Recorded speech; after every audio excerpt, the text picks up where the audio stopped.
We have a new parenting study now with key insights into how infants really learn. It turns out that surprising babies can stimulate their brains, play a key role in their development. ABC senior medical contributor Dr. Jen Ashton has the details. Babies are cute, fun, playful, and most of all, curious. Now, a new study shows when you surprise them, their baby brains go wild, giving them the ability to learn even more. Babies have rich, sophisticated expectations about the world, maybe more than people give them credit for. Researchers from Johns Hopkins University looked at 110 11-month-old babies and performed a number of tests using ordinary toys, a car and a ball. Then they created situations that defied gravity and science, like this car floating in thin air. Babies look longer at those kinds of events, telling us that they had expectations about object behavior.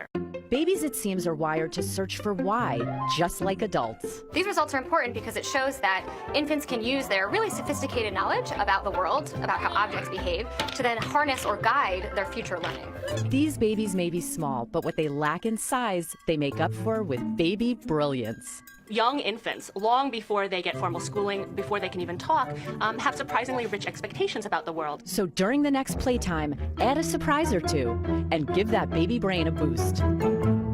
And Dr. Ashton joins us now. This really works. Absolutely. And you know, any excuse, George, for us to play with the car in the morning. So let me go into that in a little more detail. It turns out that babies from a very early age, they have this core knowledge or common sense about the way that the world works. So in other words, if you saw this car going off the table, you would expect it to fall. Exactly. They just know that it's going to fall. If all of a sudden it dangles in the air, but they can't see the string, they're more inclined to pick up the car, to bounce it on the table, to test gravity. So what's happening there? Are they just paying more attention, or is it something else? It's called expectation violation. So what we know from studies is that it's not just that they're focusing on these objects longer. There's a change in their facial expression. There might be more blood flow, more electrical signaling in the brain. And this is all very important in laying the foundation for ways to learn. So what do parents do with this information? Well, you know, look, there's a lot of different ways that babies learn, and there are different ways that adults learn. Some people learn by repetition, positive enforcement, negative reinforcement. The key thing is the learning process with a baby should be active and it should be fun. And when we say surprise, we don't mean jump out from behind the sofa and scare them.